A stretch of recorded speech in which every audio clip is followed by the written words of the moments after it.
Good afternoon, ladies and gentlemen. I'm Natalie Chen, your MC today. Welcome to the panel session 2, which will be discussing trends in new technologies, AI, biotechnology, ICT, culture, and humanities. For your information, the discussion today will be live streamed through webinar. Please feel free to share the link with your colleagues or your team. It's our honor to invite Professor Jia-Pei Zhou, the Executive Vice President at National Taiwan University, as the moderator of this session.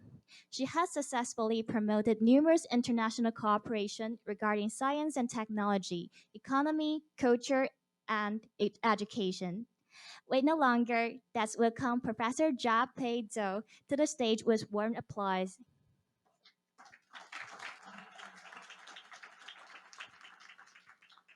Well, if you don't mind, I would rather just stay in the first row instead of going to the podium. Good afternoon, distinguished panelists, distinguished guests, ladies and gentlemen. I welcome you to the afternoon session. I know we just finished our lunch. I hope you still feel very energetic to participate this afternoon session. If not, they provide some mint candy right here, which will give you a refreshed mind again. My name is Jia-Pei Zhou. I'm your moderator this afternoon, and I'm also the executive vice president of National Taiwan University. It's really my honor to host you this session. And this afternoon, we invited 5 outstanding speakers to share with you the cutting edge knowledge information about our subtheme, trends in new technologies, artificial, artificial intelligence, biotechnology, information communication technology, culture, and the humanities. As a matter of fact, this is very broad, a subtheme, and we are very happy to have the 5 distinguished speakers from 5 countries. So without further ado, I would like to introduce the speaker one at a time. So once I invite one, and we will give our warmest welcome to the speaker. And after the first one, and I will introduce the second one. Okay? And I was told the timing is very tight. So I really hope all the panelists will keep their speech within the time. And I think the housekeeping, they will just wave the sign if you only have 3 minutes left. I hope the speaker can see the sign. But at the very end, they will ring the bell. So that means ending. We really like to leave some time for the floor to ask questions and for you to answer questions. I think that's also one of the important things in the afternoon session, like two-way traffic. Okay, so now please allow me to introduce you our first speaker this afternoon is Dr. Yu Yu Zheng. She is the current Director General of our Department of Humanities and Social Sciences of MOST, the Ministry of Science and Technology. Not only that, she is also a distinguished professor in National Taiwan University in the Department of Cultural Literature, Chinese Literature. And also, she is academician of Academia Sinica in Taiwan. Her research specialties are Chinese literature criticism and art style poetry. It's very unique and very difficult, I promise you. And some of you may not know the Academia Sinica in Taiwan. This is the most preeminent academic institution of the Republic of China. And this organization or institute was founded in 1928 in China mainland. And the purpose of this institute is to promote and undertake scholarly research in the sciences and the humanities. Today, her topic will be social practice in new era, wisdom and technique for preventing natural and social crisis. Let's welcome Dr. Jen.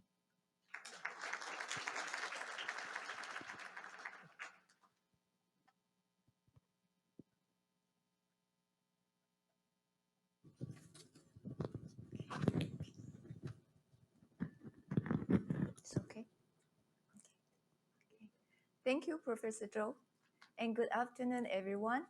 I'm so glad and honored to join this session. In my presentation, I will focus on social practice, and because only one hand, it will help to preserve traditional wisdom, and on the other, it will increases the applicability of technology. So I always encourage scholars of humanity and social science to participate and engage in our local communities. Yeah. And instead of adopting a top-down method, we prefer bottom-up because we love our researchers to sit side by side with our local residents to work together and learn from each other so we can share knowledge, wisdom, technique, and even strategy for solving the problems in our daily life.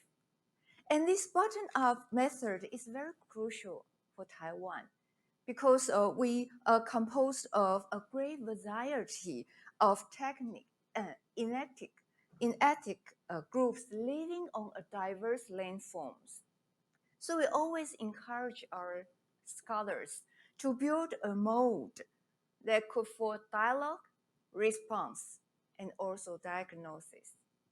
Okay, next. In the following, I will take two projects supported by most, for example. The first one is the studies and applications of indigenous ecological knowledge in Taiwan. PI of this project is Professor Guan Dawei. I also want to show you that although indigenous peoples in Taiwan are very small population, almost 2.6%, but each of them contains certain unique knowledge of the world. Taiwan is not a big island, but the ecological systems are diverse, as you can see, from tropical monsoon forest to tundra. So it's so diverse. And in recent years, we also encounter the challenge of climate change. So we realized that indigenous ecological logical knowledge provides the valuable insights in tackling this issue. Okay, I will give you a case of Lanyu. Lanyu is an island southeast to Taiwan. Indigenous people here are called Dawu, and they have been here for 1,000 years and developed delicate knowledge to adapt to the island ecology. In 2012, a huge typhoon, Tianping, attacked Lanyu, causing a lot of damage. But in contrast to damaged modern houses, as you can see on the left, the traditional houses and around safely survived. It urges us to learn from Dawu peoples. So ecological knowledge in traditional Dawu architecture, I will show you. Lanyu encounters strong northeast monsoon and typhoon very often. Therefore, Dawu people have developed their knowledge to prevent from wind disaster. First, you can see Dawu people use the landscape as natural shelter, for their buildings are always backed up by mountain and facing the ocean. The building usually includes three parts: main house, pavilion, and workplace. You can see the main house sink into the ground, and the location of pavilion and workplace are in a way to protect the main house to reduce the damage caused by the strong wind. Next, we will find these sets of knowledge are applicable in different process of disaster management. For example, the selection for the site of housing is embedded in environment monitoring. Therefore, this site can serve as indication in contributing to disaster mitigation. The local materials and for architectures and community infrastructures can contribute to post-disaster recovery as well. So, what's inspiration from this project? I think the benefits IEK can bring to the whole society are in many aspects. Ecologically, it will enhance the ability of the society to adapt to the environment. And economically, it will increase the cost of resource management. Culturally, it will conserve the living space and wisdom of indigenous peoples and also preserve the diversity of Taiwan. Okay, next, I will show you another project named Population Health Research Center. PI and co-PI are Zhang Changquan and Chen Xiuxi. What PHRC attempts to achieve? This center tries to prevent diseases on population level. So PHRC adopts methods of environmental surveillance and also community-based medical service, also precision science and academic research, which will include big data analysis and AI. Next, I will give an example is about Zhanghua County. In order to achieve precision population health care, so PHRC selected two counties in Taiwan. One of them is Zhanghua. As you can see on the left of the map, Zhanghua is a very traditional society, but it located between the coal-fired power plant at northern and the 6th Naphtha cracking complex at southern. So PHRC selected Zhanghua to build a community-based healthcare model to observe and improve the population health. This model includes, as you can see on the right, integrated screening program, environmental exposure assessment, collecting population health data. With this model, this center could prevent various kinds of cancer and chronic diseases, surveil environmental pollution, and coach health care. One important achievement of PHRC in Zhanghua is the reduction of TB cluster infection. PHRC surveyed 9 densely populated institutions which had a TB cluster infection. And after researching the collected data, we've identified that poor indoor ventilation is a cause of cluster infection. After the improvement of ventilation with exhaust fan, TB cluster infection has been reduced. You may say, wow, the solution might be simple, but you know it requires long-term monitoring and big data analysis. In addition to the prevention of diseases, PHRC are developing health coaching app. With this app, PHRC could improve the problem of the some remote areas without sufficient health resources, and also could construct a patient-centered medical care. Next, you will find, yes, this app will help for data collecting. So constructing a health data science center is the core project of PHRC. Strictly complying with the regulation of privacy and confidentiality, PHRC integrates the data from National Health Insurance Administration and data collected from community-based health service. With this health data center, PHRC also able to extend the community-based health care to the whole society. In the future, PHRC will enhance the big data center with AI technology, and in order to build a sustainable development model for this center. And you can see the achievements of PHRC have drawn much international attention in scientific and educational fields. This center has collaborated with other teams in Asia, the USA, and also the Europe. You can see we have collaboration with Stanford University and also Avon. So let's come to the conclusion. I think I don't have over the time.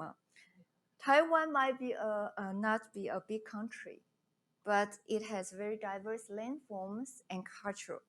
So we do our best to include every ethnic group, every culture in our care system. And it is our belief that only sustaining people and nature could preserve and manifest the beauty of Taiwan. Thank you.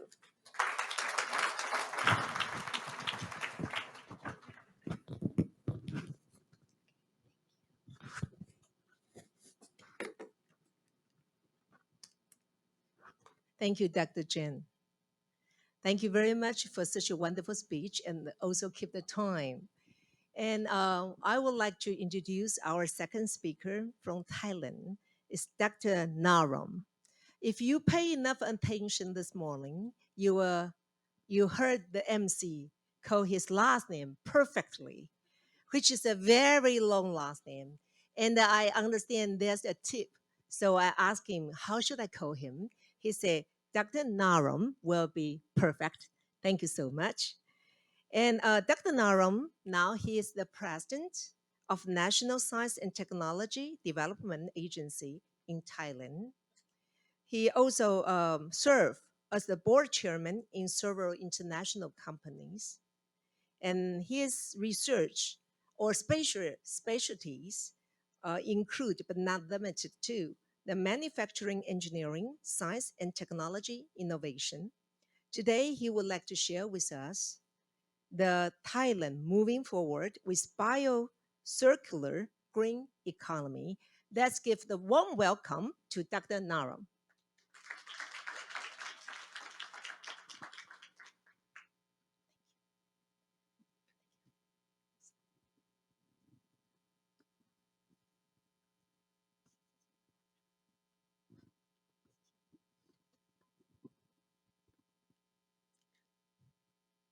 Ladies and gentlemen, over several decades, Thailand has progressed through three economic development phases involving from agriculture to light industry and heavy industry. However, to light industry and heavy industry, however, our economic growth has become strengthened, facing the situation of middle income trap. While the country is also confronted with the disparities and imbalanced development. To escape middle income trap and attain sustainable development goals, Thailand 4.0 has been introduced, and also aiming to transform the current economy to an innovation-driven economy by employing science, technologies, and innovation to promote economic growth, to promote promising industrial sectors guided by the sufficient economy philosophy. To realize Thailand 4.0, BCG, sorry, BCG economy model has been adopted by the government. BCG is an integrated of bioeconomies, circular economy, and green economies. Bioeconomies involve the production of renewable biological resources and the conversion of these resources into value-added products. Circular economy aims at reusing and recycling resources. Green economies determined to keep economies, society, and environment to balance, leading to sustainable development. Thailand is situated in Indo-Burma, a biodiversity hotspot that is ranked as the eighth most biodiversity region in the world, hosting several forest type and aquatic habitats. Thailand supports hundreds of thousands of species of plants, birds, reptiles, and amphibians, mammals, and fish, as well as 150,000 species of microbes. Significant investment has been made to support biodiversity research and establish world-class infrastructure for preserving microorganisms with the purpose of utilization, making the country number 6 in the world in terms of microbial collection. Based on Thailand's strength in biodiversity, BCG model will be applied to 4 S-curve industry, namely agricultural and food, energy and material, health, and medicine, and of course, tourism. BCG model is expected to raise GDP contribution of those four industry from 3.4 to 4.4 trillion baht. 1 baht is equal to 1 NT. This is within 5 years and also going to support at least 16 million jobs in Thailand. Science, technology, and innovation have significantly role to play in this BCG movement. Innovation can be employed to enhance the capability and competitiveness of players in value chains, both upstream and downstream. In all four S-curve industry, enormous value can be created in these four industries through application of technologies and innovation. In addition to value creation, technologies and innovation can enable sustainability through fundamental concept of reusing, recycling, zero waste, and maximize of life cycle uses. Agriculture and food is the challenge of Thailand. The proportion between labor force of the contribution of GDP is about 32% of total labor force are in these sectors, but the GDP contribution is only 6.1%. Excessive use of chemicals, which are almost all of them are imported, and low production efficiency in comparison to our neighboring countries. In order to lower production cost, improve productivities, and rank among world top producers and exporters of high value and high quality agricultural products, the following technology and solution can be employed in Thailand. New crops and farm animals which are developed through plant and animal breeding research enabled by advanced biotechnologies. AgriMap platform, a platform empowered by big data analytics to provide farmer and authority with the recommendation of crop cultivation of its specific site, vaccines for economical important farm animal, startup and SME to smart farming business, premium herbal products which can be achieved with green extraction technology, bioactive compound screening, and nano encapsulation. Thailand is one of the top producer and exporter of several agricultural commodities, but they are sold at low value as commodities. More than 40% ton of biomass are underutilized. 67% of our energy are imported. This gap presents ample opportunity for technologies and innovation to be imported. One of four focus is biorefinery technologies that enable the conversion of biomass to energy, chemical and biomaterials, significantly raising the value of this crop. And their byproduct, the initiative include biofuel derived from industrial waste, biomass to energy, biodegradable plastics, and our ultimate goal is to become a biorefinery hub. Thailand imports a great deal of medicine, especially drugs and national list of essential medicines used for threatening diseases such as cancer and immune system disorders, as well as vaccines. Thai people spend about 160 million baht annual on medicine, 70% of which are import drugs. Our herbal medicine industry import about 3.6 billion baht worth of raw ingredients, despite having more than 800 different herbal plant species found in Thailand.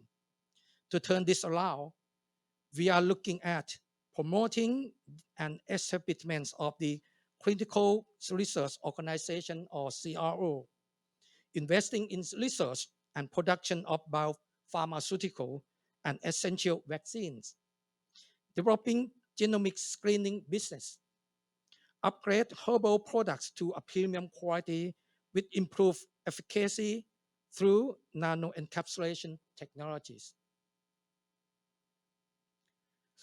Thailand has become the world's top tourist destination, welcoming about 35 million tourists annually. But at the moment, tourist activities are only concentrated in a few provinces in Thailand. Like mega cities, tourist destinations are prone to waste problems. It is estimated that the tourist industry generated at least 50,000 tons of garbage per year. Technologies can be applied to enhance Thailand tourism industry and create sustainability.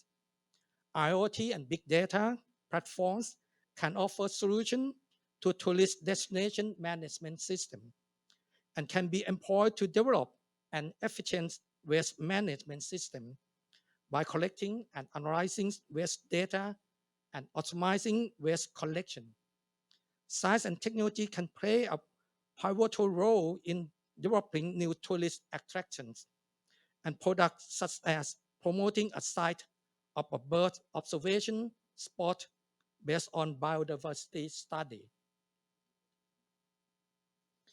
The Thai government has made significant investment in developing world-class infrastructure to support this BCG movement.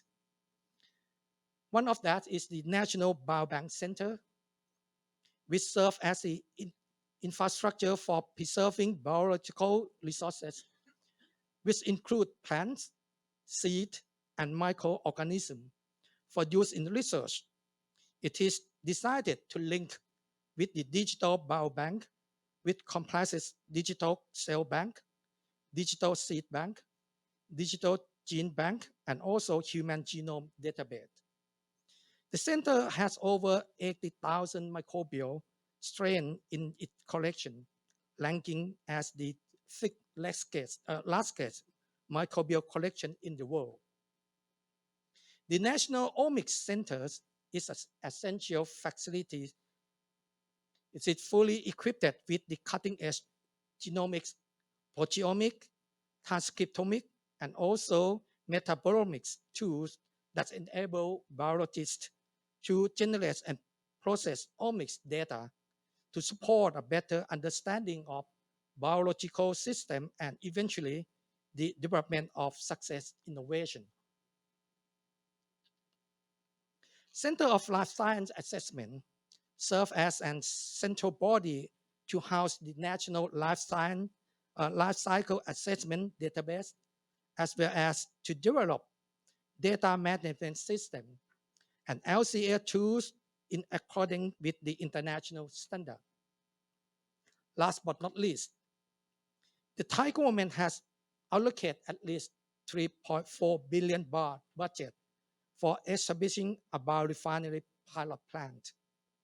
This pilot plant will greatly enhance ongoing biorefinery research, actively conduct drawing by NASDA Research Center for biotechnologies, nanotechnologies, and material science, working closely with university, international partners, and leading companies.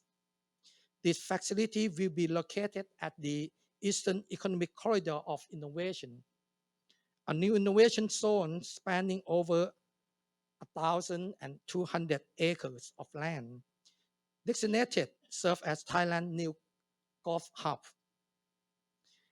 The endeavor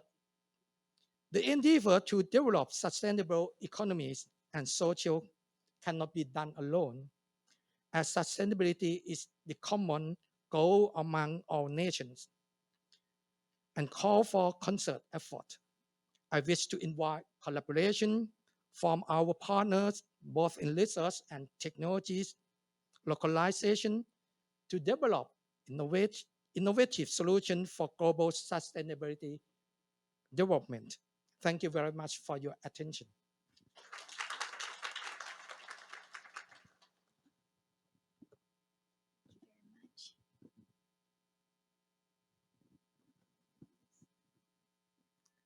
I think there's one thing I forgot to say. We will leave all the questions by the very end.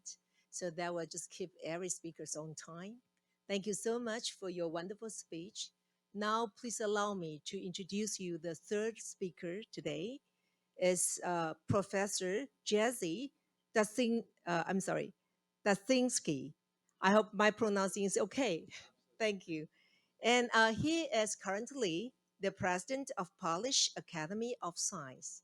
And we are honored to have him this afternoon with us.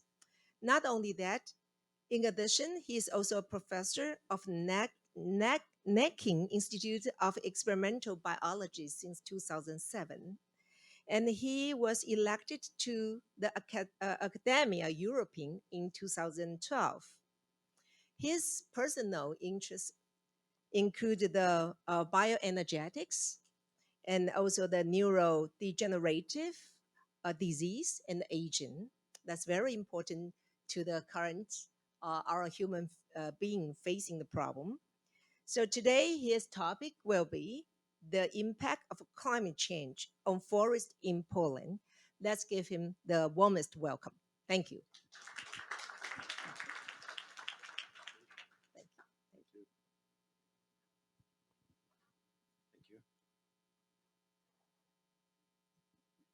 Yes, so this one is forward. So, dear Professor John, thank you very much for this kind introduction and pass my very big gratitude to Minister Chen for inviting me because this is a very, very remarkable visit to Taiwan, my first one. I would be very precise. I would like to concentrate on one topic, but I will have a very short introduction about the institution that I am from. The Polish Academy of Sciences. This is the major scientific institution in Poland.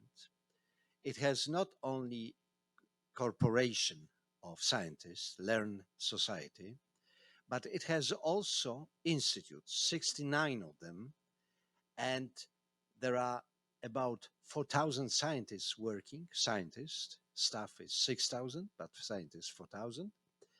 And we have the possibility to grant PhD degree. So this is quite unique. We have also libraries, we have a station in Paris, Brussels, Kiev, and so on. This is major scientific institution in Poland. We have also the ambition to speak about the problems of the world, current problems, and we are focusing on some of them. We make statements. They are sometimes in line with our government, sometimes not, but they are meritoric. So the statement that we are really focusing right now is the climate change. We think it is our duty to speak about this. We think that our government is not taking the matter as serious as it should.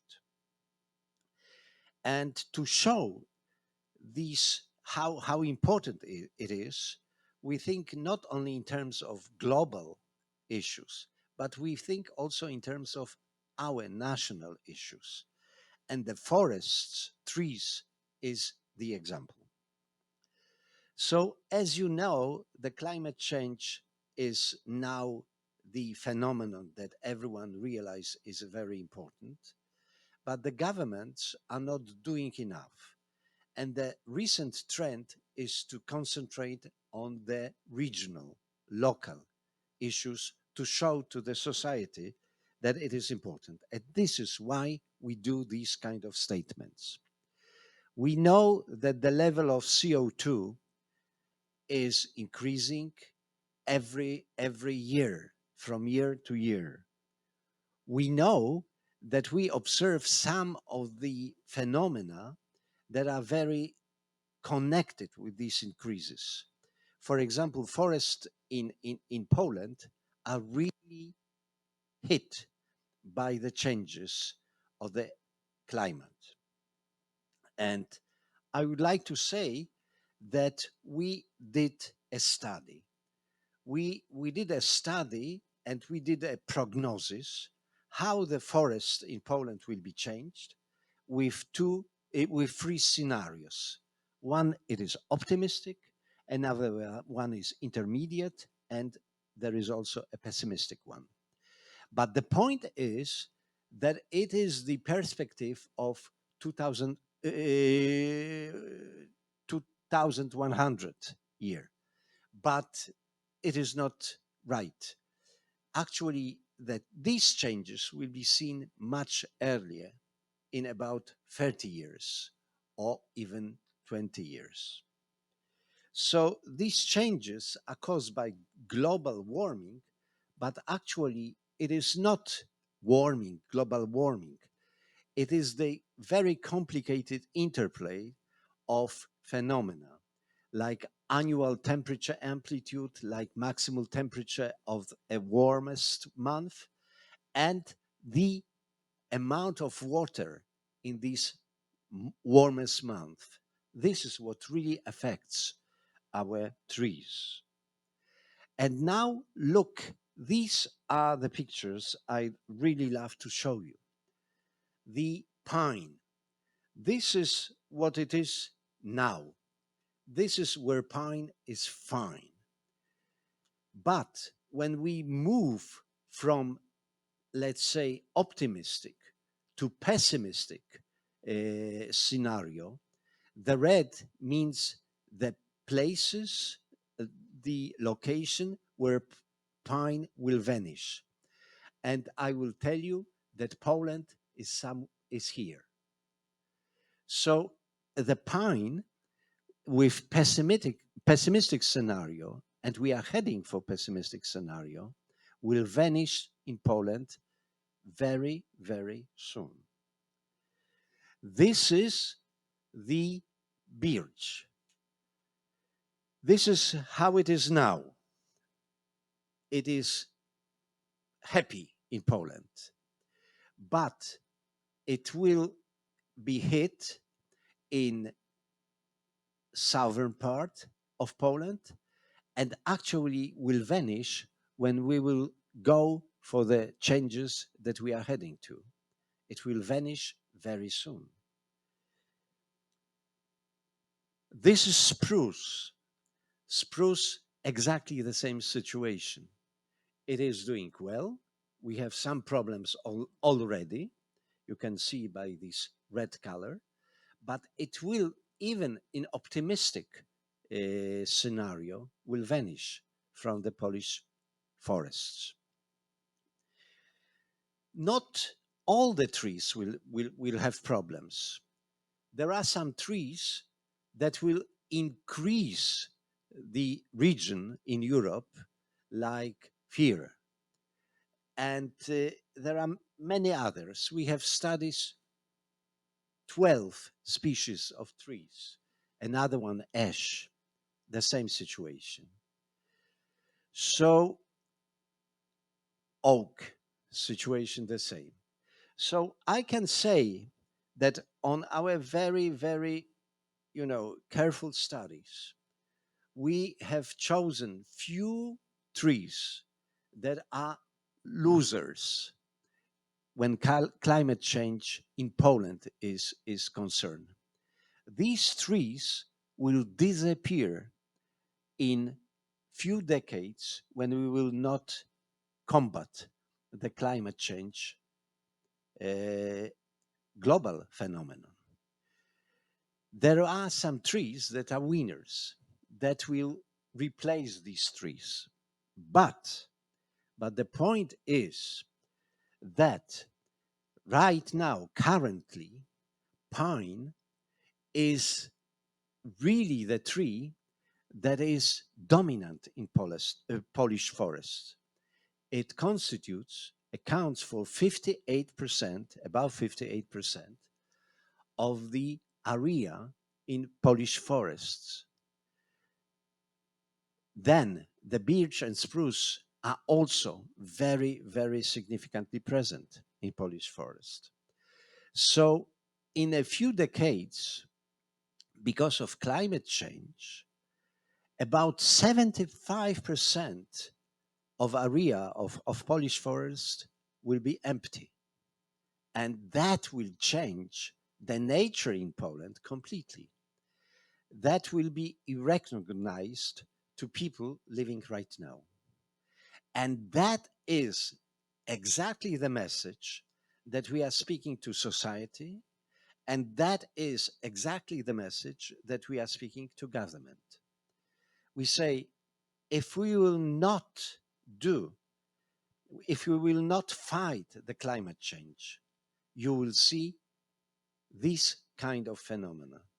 Our nature, the nature that we are so proud, that we are happy to live in, will be changed, will disappear as it is now. And this message received enormous coverage by the media and really struck some people and some politicians.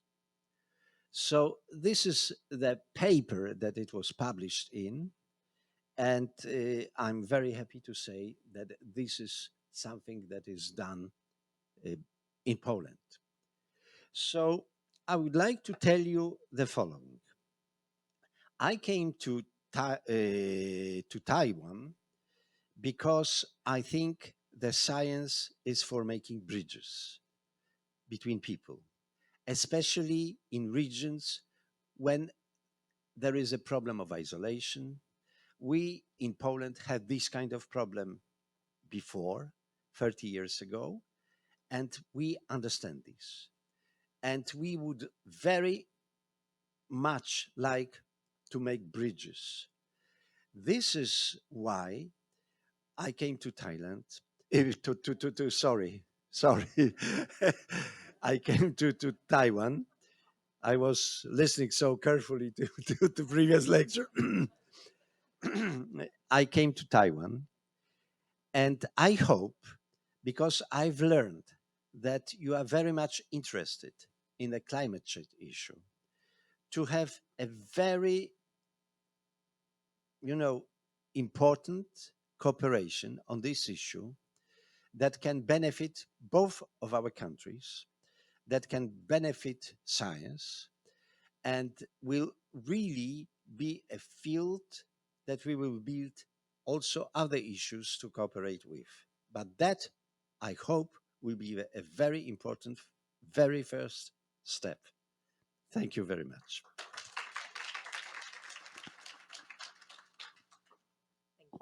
Thank you. Thank you very much for your speech. Thank you.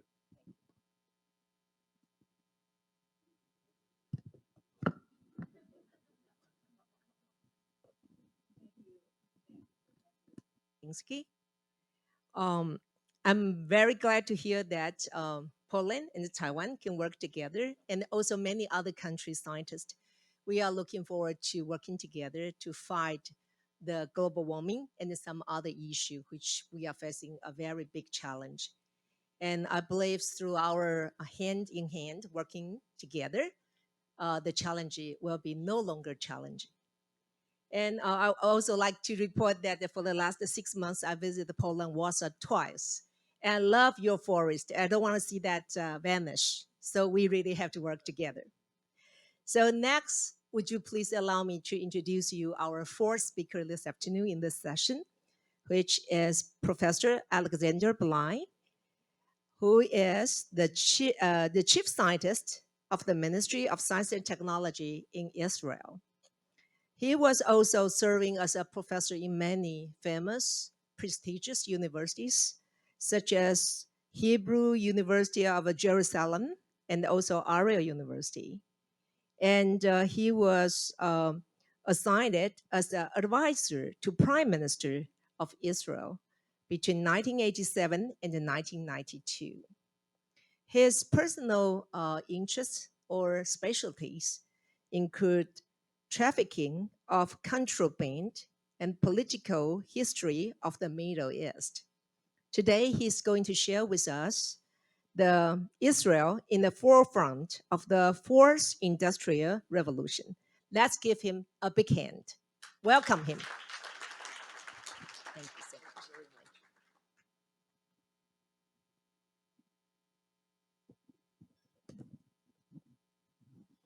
Thank you very much for your kind words. Good afternoon to all of you. I remember that many years ago when I started my academic career, one of my mentors at the time said, never but never take a class after lunch. I see that you are really violating the rule, and thank you so very much for your attention. And I would like to pick up where my Polish colleague left and speak about the international cooperation with this country and with other countries. Let me first move on the presentation. Yeah. Okay. Now, I think that the first association that comes to mind once people outside Israel read about my country and thinks about my country is startup nation. And for a reason. But this is not only the reason that we would like to advance Israel. Of course, we would like to advance Israel. It goes without saying. But we would like to advance mankind. We would like to advance humanity. And within that process, we would like to put Israel in a leading position among the nations in science and technology, and make sure that we can share whatever we accomplish during our research in Israel, be it a theoretical approach, be applicable. Now, the Ministry of Science and Technology of Israel has been working very intensively under the current Minister of Science, member of Knesset, Ophir Akunis. When he came to his position almost 4 years ago, he tripled the budget of our office, and we branched out into new fields. Now, all fields have to do with mankind.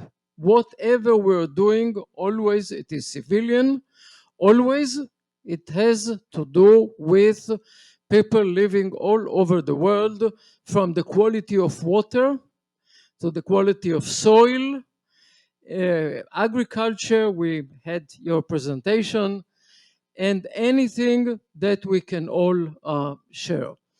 Now, our office is actually the Office of Science of the State of Israel, and we are the hub for 8 or 9 chief scientists from all over the government of Israel.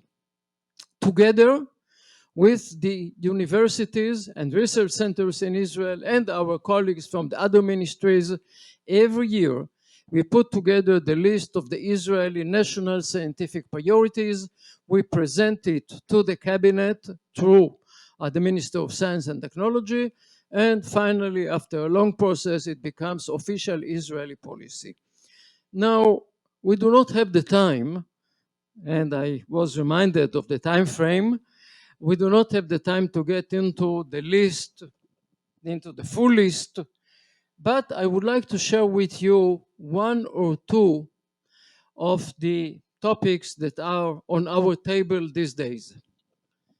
First and foremost, we're talking here about being in the forefront of the fourth industrial revolution. I think that we all have been using that term. The term that I've not heard yet is the term the fifth industrial revolution. Now, I believe that it will happen as much as it happened with the fourth revolution. In other words, one day we will assemble a mass of critical data and experiments and theories, and without even realizing that, we'll be in a different stage of science. And I think that one of the vehicles to take us there is quantum technologies. I think that once we started to comprehend the meaning of quantum technologies, quantum physics, we are only at the verge of understanding what we can do together along this field. Of course, talking about international cooperation, we're talking a very expensive field of science. And therefore, this is one of the fields in which first we have to define very carefully what are we interested in. Second question, can we afford it? The answer to number one is very simple. Quantum technologies can be broken down into hundreds of subtopics. Can we afford it? Capital N, capital O? Definitely not. And definitely if we want to do something that would benefit us all, we must cooperate. We must put our monies together and to see what we can do together. How we can bring scientists from Taiwan, from Poland, from Australia, just to give you an idea of the Czech Republic, and so on and so forth. Just a few of the countries that I have visited recently on such scientific assignments. No offense for any other country, obviously. But basically, this is something that we do not yet understand, and we have to study that very carefully. Now, for reasons of budgetary constraints, we put together the list of what is important, but we decided to take only one or two topics out of this list and put them on our priorities list. So the way that we define computing, quantum physics these days, computing, sensors, cryptography, simulation, metrology, and quantum imaging. I think that talking about people, we should speak at this point about quantum imaging and about quantum sensors. Any other field would be overreaching in terms of our budget. Of course, we're open to any cooperation. In any case, the Ministry of Science and Technology has devoted about 15% of its budget in funding research in this field. And as I say here, this figure is about to grow dramatically in the coming years. Some of it will be channeled into international cooperation in fields branching out of quantum techniques and physics. Artificial intelligence, well, let me say that quantum AI, that we heard a lot before the break, quantum AI, big data, and perhaps I'm missing one or two important topics, are topping our list. Artificial intelligence, we all know, is the ability of the machine to imitate our thinking, but to do it much better and without any emotions involved. I don't have to explain to this audience what is AI, even though I must say that whenever I'm struggling for budgets, I have always to explain what is AI and why is it so important. But I don't have to do it here. Anyway, one of the topics, again, 15% of our national budget for research, one of the topics that we are really underlining by way of AI is medicine. Now, I'm not an MD, I'm just an ordinary PhD. And throughout time, as we all know, you become a professor. But in any case, MDs are telling me that antibiotics would exhaust themselves in a couple of years, 4 years, 6 years, but that's that. We will not be in a position to use antibiotics anymore. I will not get into the details. We all know something about it. And therefore, what we need to do is to find a new novel approach to the issue, how do we cure sick people? And the answer to that might be, and I'm very careful here, but I'm sure that it should be much stronger than might be, the answer is in the AI business. In Israel, we have conducted several experiments in AI, checking out the results of hundreds of millions of specimen, of medical exams, and we have come to certain conclusions that are now being applied on an experimental basis. This is not a cure. This is a pre-study of people who today are healthy. And we are in a position to tell them, if you take today that small pill, you will never be inflicted with A or B or C or whatever. I believe that this is a very promising approach. Let's hope that this is what would happen. And another topic, remember I forgot it, this is a Freudian problem. I'm coming from the social sciences and humanities. The other one is humanities. Let me use the strongest terms possible among our colleagues here. The field of humanities in Israel and in Europe, unfortunately, has died. We have no humanities. Look at the number of students, look at the number of PhD candidates, look at the positions that universities are offering to people in the humanities and in the social sciences. Now, as for the humanities, I could not find an MD to sign the Declaration of Death. As for social sciences, it is not that bad, but it is getting worse. And I think that we should put our minds together. Leaders of scientific academias all over the world, scientists, deans, presidents, provosts, and think, how can we still bring back humanities? Because whatever we are doing by way of experimental sciences has to do with values, with moralities, with history, with heritage.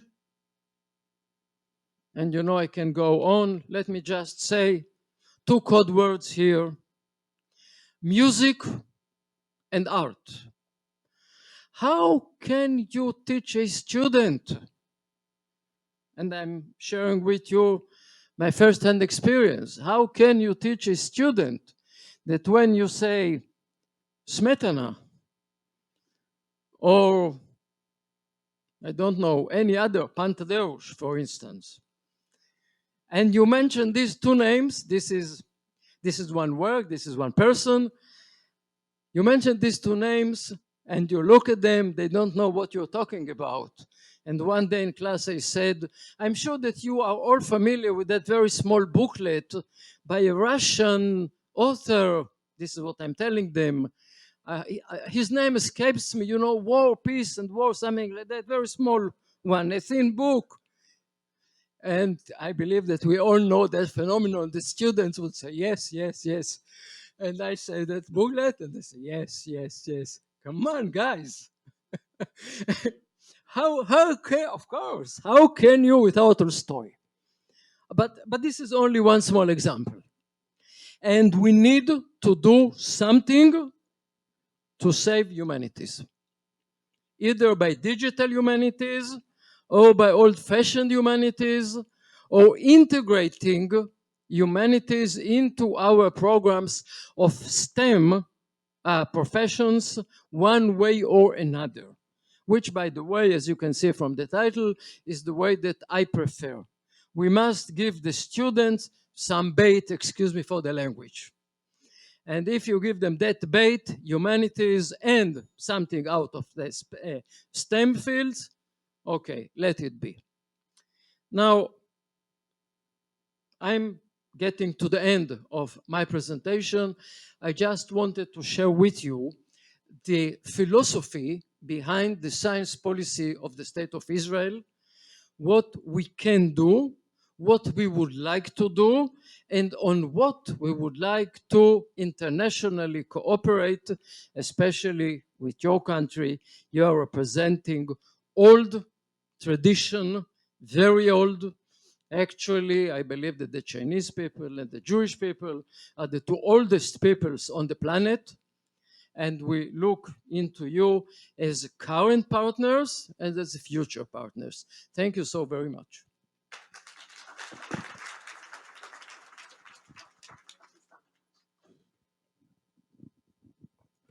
Thank you so much for your wonderful speech. And I really apologize that we have to constrain everybody's speech. Each one of them a professor, and one section of professors 1 hour. Now I only give them 1/4 of that 1 hour. So I'm really sorry about this.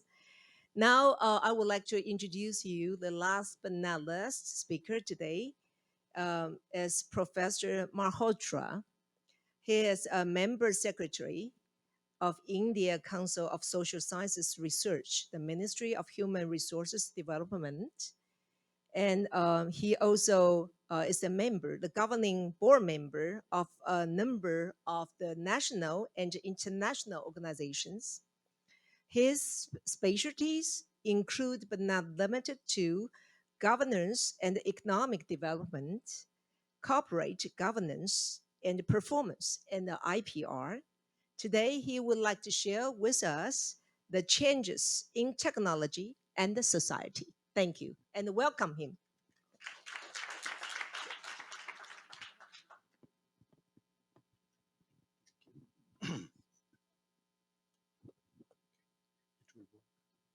Uh, Thank you, Chow. Uh, I'm really pleased to be here, and I was listening to the previous speakers carefully. And one thing which was very common I noticed was that most of them were talking about certain areas which have transdisciplinarity and multidisciplinarity, in fact, when they were talking about climate change, green technology, and even the concern for humanities, all they were definitely converging to bring us all to a common plank, in fact, that how technology and society should be growing together. And this presentation of mine, which in fact is a very detailed one, but I would be confining myself to the given 10 to 12 minutes time only. There will be few slides. You have an idea about those slides. And let me share with you, I really appreciate the approach that most has followed in inviting us. Despite the fact most represents largely science and technology, still they have taken the lead in inviting social scientists and people from humanities or people having concerns like that here and participate and be the part of this conference, which is largely concentrated on science and technology, but of course with the participation of social scientists and people having concerns of humanities also, they would enrich such deliberations still more. Uh, I have chosen to speak on changes in technology and society. As a student of economics, I feel that technology at different stages of history or different stages of civilizational history has got changed in its context, in fact. Basically, it stands for art, skill, and science of craft, which comprises of techniques, skills, and methods applied in production of goods and services. Tools at different stages of history constituted technology at that stage of development, such as tools to ignite fire in prehistoric times, wheel during Neolithic age, printing press, telephone, aeroplane, computer, air conditioners, space technology during the modern times. And you can have a look at Stone Age, Ceramics Age, Metal Age, natural agriculture, advanced agriculture, industry age, and new technology age. This is how we define technology, in fact. This is in brief about how different civilizations have stood for different technological changes during their time periods. And the new term technology as we use it today gained prominence in the 20th century with the beginning of the Second Industrial Revolution. German concept of technique was translated as technology by American sociologist Thorstein Veblen. So I'm trying to briefly describe the theoretical dimension of technology and the changes in society, in fact. So it refers to tools, skills, processes to solve problems in a particular sphere, such as biotechnology, space technology, medical technology, communication technology. Some of the areas, new recent developments where we talk of technology, they have figured in keynote speeches also, but we can still have a little look at that. Imaging technology, computer graphics, uh, microfilm and micrographics, multiple camera, printmaking, infrared, radar, ultrasound, laser and fiber optics. These are some examples of the technology that we are talking these days. So laser and fiber optics, nuclear technology, 3D printing, uh, healthcare, medical, chemical industry, food industry, all these are having new changes in technology, nanotechnology, biotechnology. We had one presentation on that. I'm not going into details of that. Energy technology we are talking about these days, advanced materials, superconductivity, quantum computing, we had a little idea about just a few minutes before. Artificial intelligence, there were two keynote addresses on that, in fact, in the morning session itself.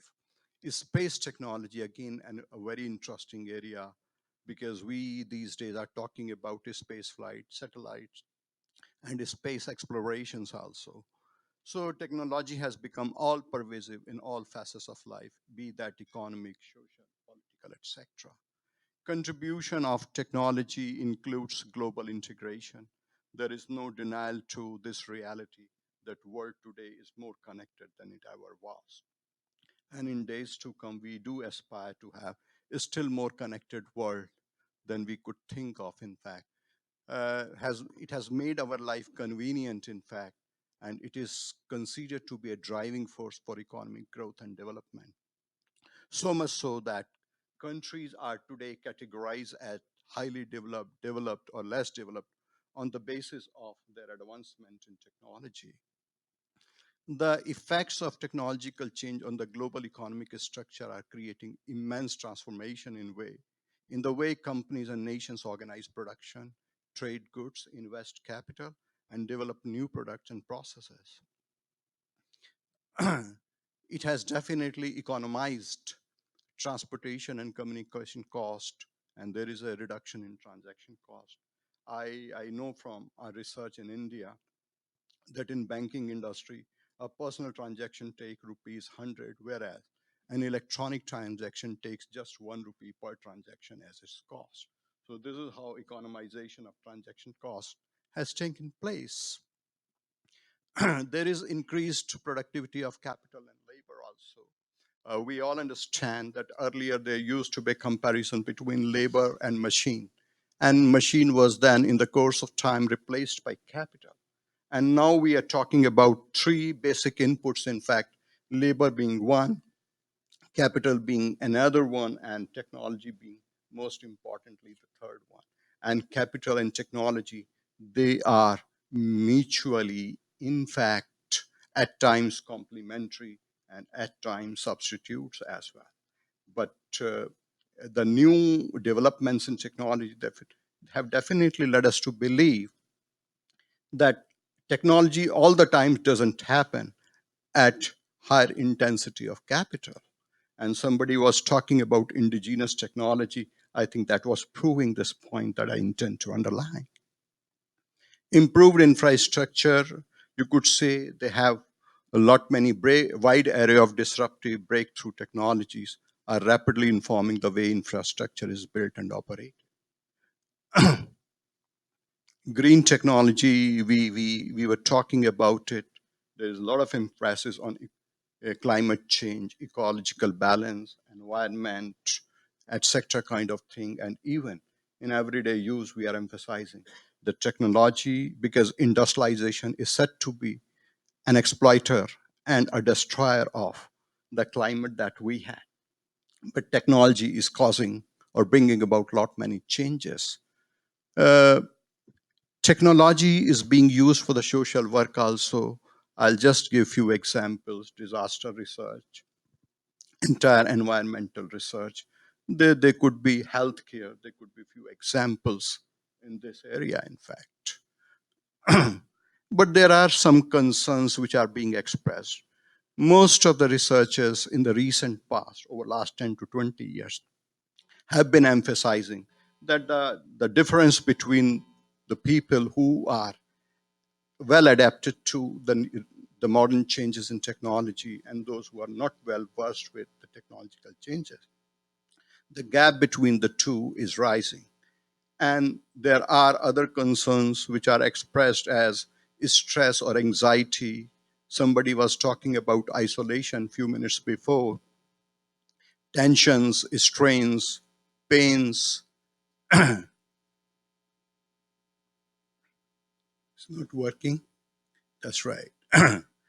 I think there are still more concerns. The difference between rationality and scientificism on the one hand and ethics on the other hand has to be better understood. This is where the differences are being brought to our notice. Family systems are also under change now, and technology is definitely in certain ways making perhaps life without much understanding of the things is making life in certain areas is still more isolated than it ever was felt. So social isolation is also being felt. People do feel lonely and depressed. There is a rise in violent games and violent video affect empathy. And internet has become a great tool for learning, though one can Google, I mean, this is about information. Yet technology involvement doesn't always guarantee the quality of education. Children sometimes overuse technology in classroom, which obviously affects the learning process in negative ways. There is reduced space for ethics. Everywhere almost we are talking about introduction of ethics in curriculum.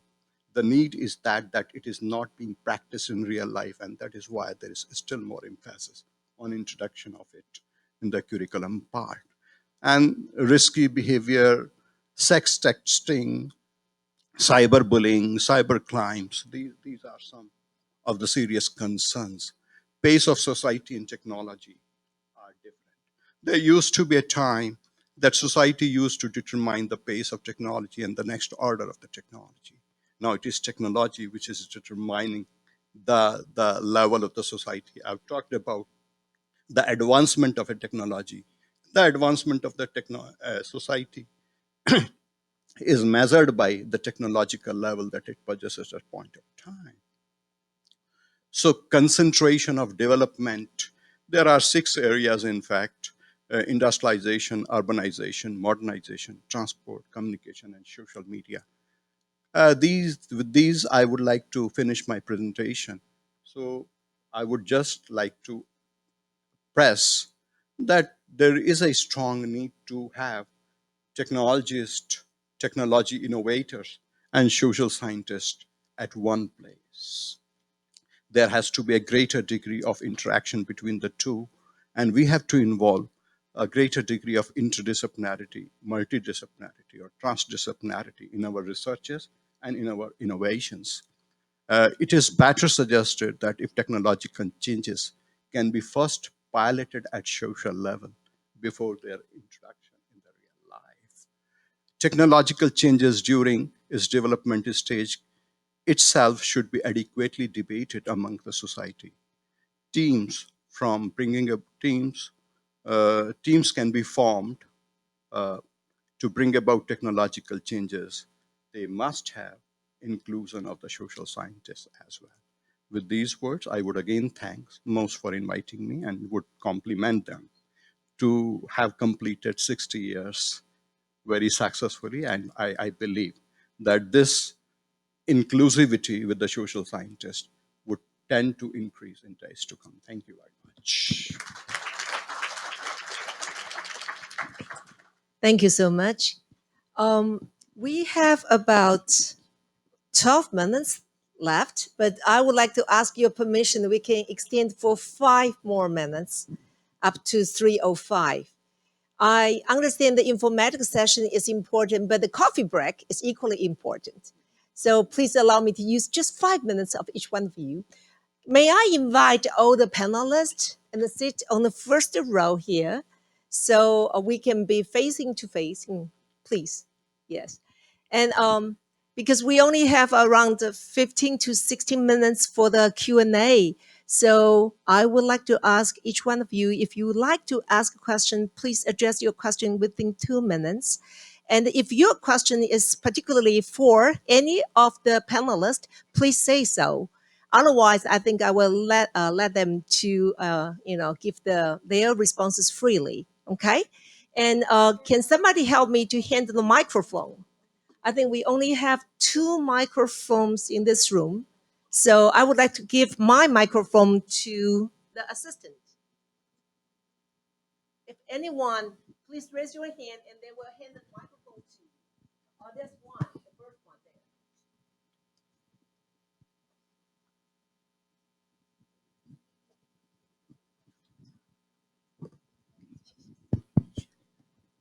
there. My question is specifically to Professor Dusinski.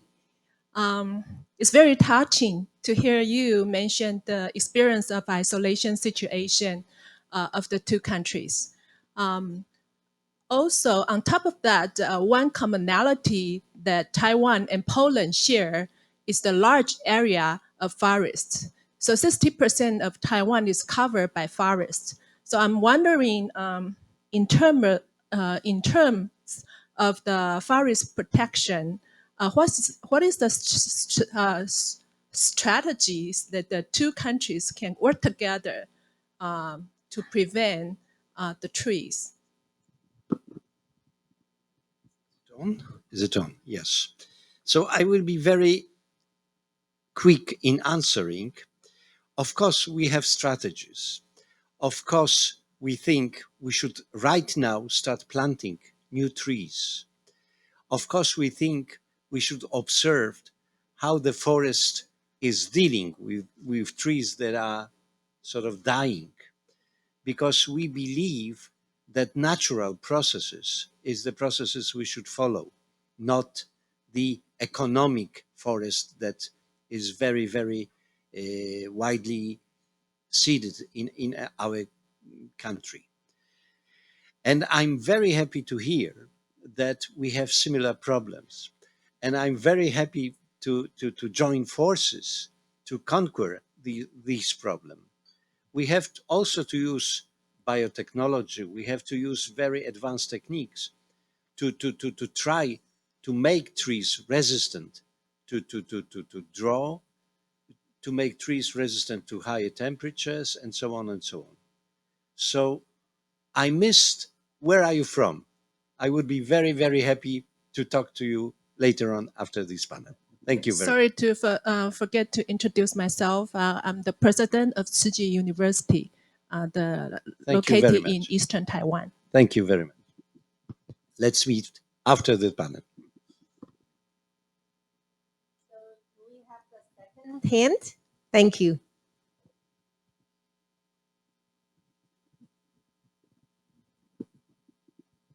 Hi, my name is Dong Ding. I'm from National Taiwan University. I'm the Dean of Academic Affairs Office. I'm quite moved by what Alex was talking about, teaching humanity and also teaching music and art to our students to let them appreciate more on the humanity side, and then they can develop their other scientific merit. So I was wondering, the last question that you asked, what kind of base that we can have? In other words, how can we encourage our young students to spend some time to establish their humanity thoughts or the basis of their general education? How would you propose to it? Thank you. Well, of course, you're asking the $64,000 question. And I must admit that I do not have one single clear-cut response. However, I have some ideas which I have been tossing around Israel, and I would like to share with this audience and, of course, with you. First, we must remember that our students these days would like to study more, let me put it in quote unquote, more efficient professions. In other words, professions that would pay them more and that they would be able to find jobs. Very simple. But from my own opinion, as a former dean of faculty and other positions, you teach them, at least in the Israeli system, 128 points all throughout the years. You could take 20, 30 points and say, okay, these are obligatory classes, you must take them, they're not within your profession. And you can choose between classical music, between literature, Russian, East Asian, whatever you wish, but you must have your 20, 30 points in humanities. This is point one. Now, point two, I think that there are certain fields like the ones that I mentioned, AI, or anything to do with future technologies, I think that a prerequisite for our students must be at least one or two courses in moralities, in values, in whatever name you will call it. And more than that, I'm not clear in my mind on how to do it yet, but we must understand that we're entering a new world in terms of what are we going to find in 10, 15 years from now. And let me be a little clearer in what I'm saying, because I'm just sharing thoughts. Let's take the autonomous car. Who is responsible for the accident? The manufacturer or the driver? Wait a minute, no driver. How about insurance?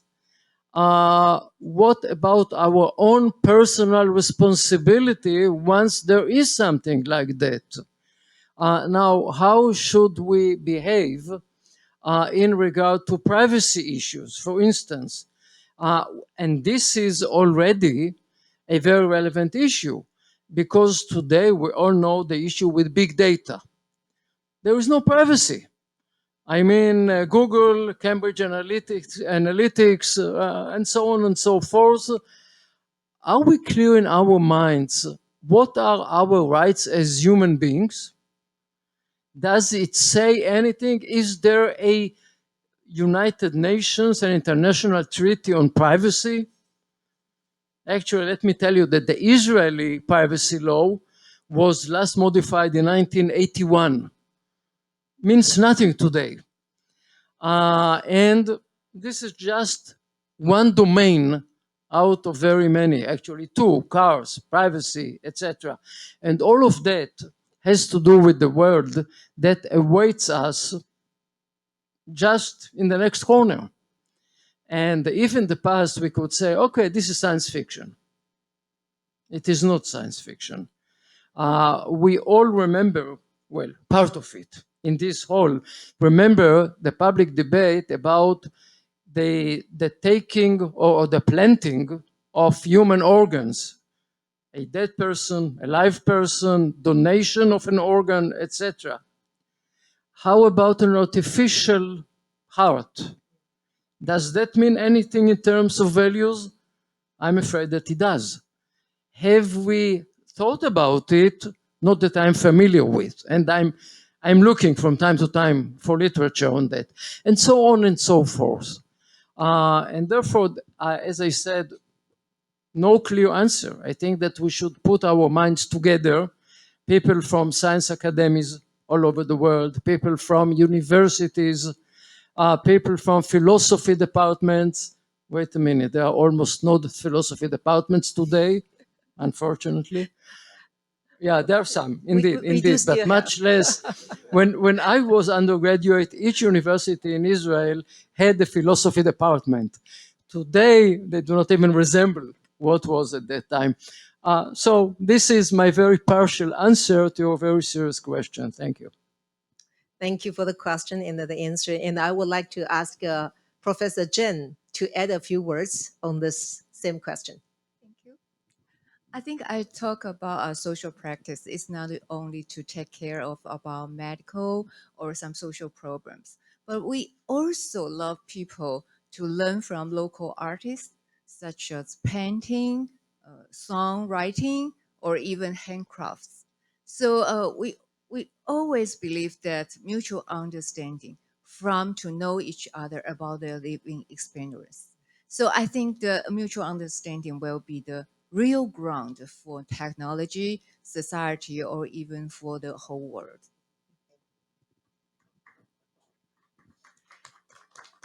Now we have the last 5 minutes. Does anybody would like to ask the third question? I think we may just have one or two. Thank you. There's the gentleman.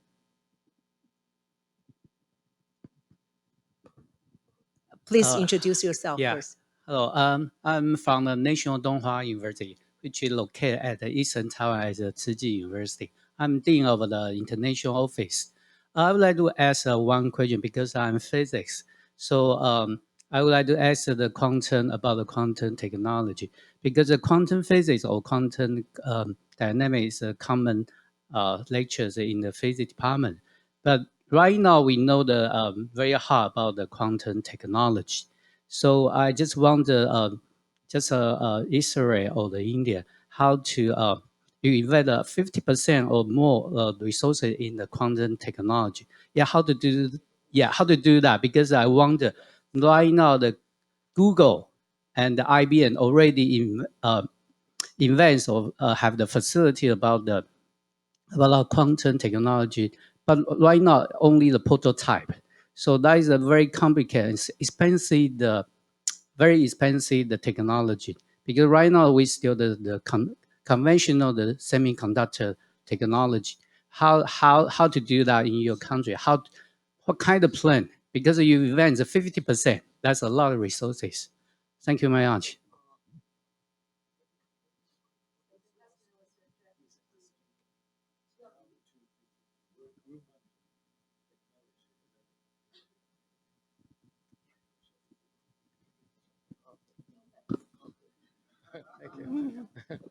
I'm sorry, for some reason I could not really make out what you asked, so I asked for explanation of what you asked. Well, this connects very well with my previous response about governments, about values, etc. I think I have nothing against any corporation, especially not against Microsoft. I don't believe that it is now allowed to criticize Microsoft anymore in public. In any case, I think that even though Microsoft and Google and all other these huge firms have been investing a lot in quantum, etc., what they're interested in is mainly quantum computing. But what I was speaking about is quantum as an approach, a technological approach that breaks down into many fields. I gave a few examples. There are many more. And therefore, first, I have no problem that governments would subsidize universities, research centers, science academies in pure research on quantum physics and technologies.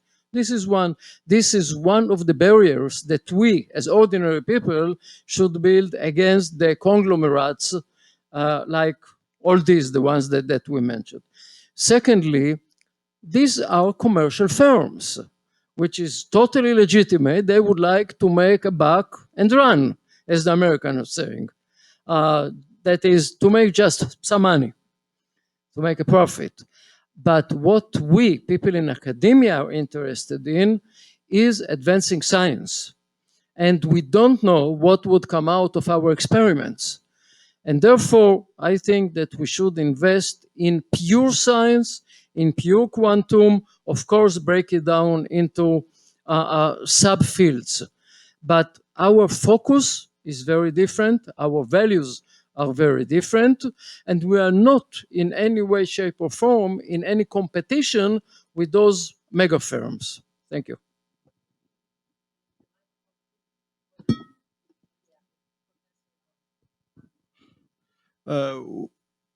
Well, I think this question largely pertains the trade-off between the private sector and the public sector, and also uh, the external economies or the externalities that the process of research and development may have. There is no denial to this fact. Of course, all partners in a nation's life have to contribute to this process, be that private or be that public. Uh, Again, as a student of economics, I have no doubt in my mind that the issue of sustainability and the issue of profit making, and at what stage do they contest each other, is very, very important.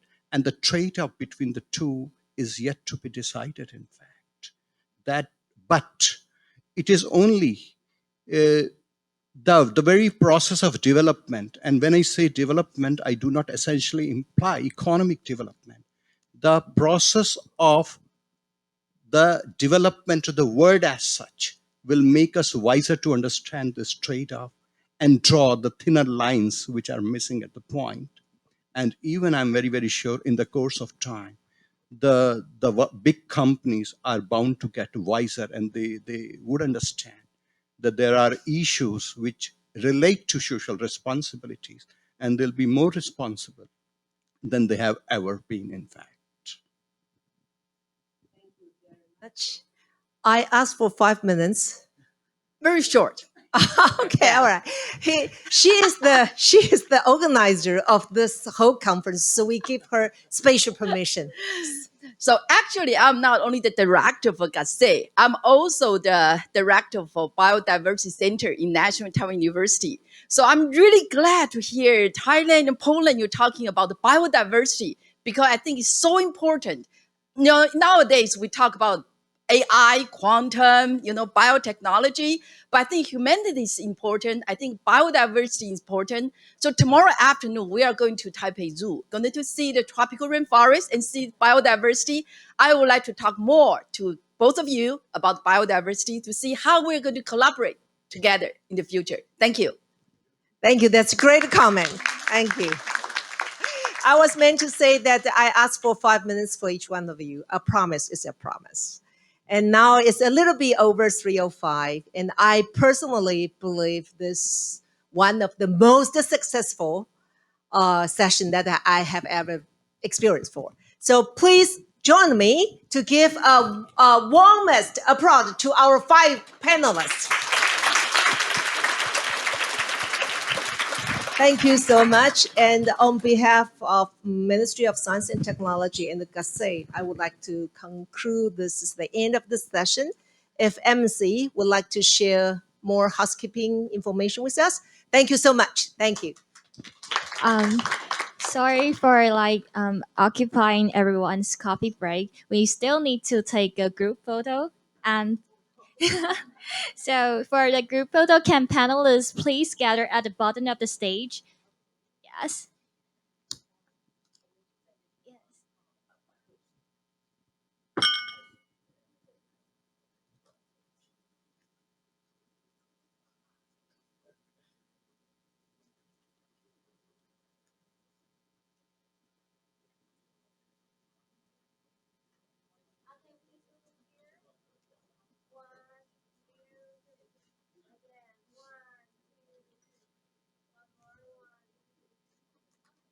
Okay.